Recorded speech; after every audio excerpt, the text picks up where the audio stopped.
processo di adozione e di implementazione del progetto fascicolo sanitario elettronico della Regione Veneto è di tipo bottom-up. Significa che prevede la cooperazione di tutte le aziende sanitarie del Veneto sia nel modello decisionale, nel processo decisionale, sia per quanto riguarda il riutilizzo di progettualità già attive nel territorio. L'organigramma del progetto fascicolo prevede all'apice l'unità di regia, composta da referenti della Regione Veneto ed alcuni referenti delle aziende sanitarie. Al di sotto dell'unità di regia c'è il tavolo di sanità elettronica. A fianco dell'unità di regia abbiamo il comitato strategico, composto dai 23 direttori generali delle 23 aziende sanitarie della Regione, che ha delle funzionalità di indirizzo sulle tematiche progettuali.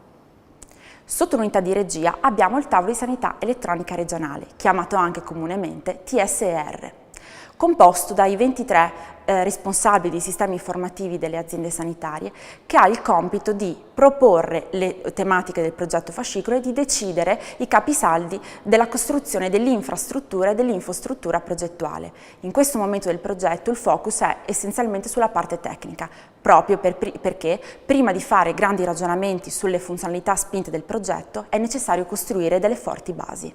Accanto al tavolo di sanità elettronica regionale vi è il comitato scientifico, composto da esperti di settore, che il tavolo man mano cerca di coinvolgere qualora le tematiche che devono essere affrontate presentano non solo dei problemi di tipo tecnico, ma per esempio di tipo clinico.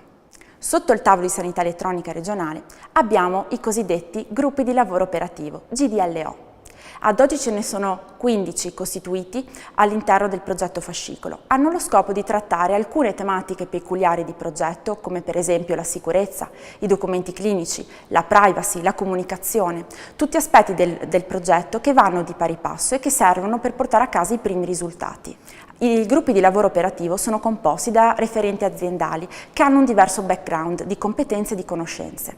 Questo permette di ottenere una larga condivisione e di arrivare più velocemente al risultato sperato. I referenti aziendali delle differenti aziende sanitarie del Veneto sono invece coinvolti nei gruppi di lavoro aziendali, i GDLA. Questi vedono la partecipazione di 6 referenti per ogni azienda sanitaria con diversi background. Servono per portare le tematiche di progetto e la conoscenza di quelle che sono gli argomenti che si stanno trattando a livello regionale sul progetto fascicolo proprio all'interno delle singole realtà aziendali. Questa complessa macchina organizzativa da un lato assicura la condivisione degli argomenti e delle tematiche del progetto fascicolo, dall'altra fa in modo che all'interno delle singole aziende sia disseminata la formazione e i contenuti che sono propri del progetto e che faranno in modo di portare a casa i primi risultati.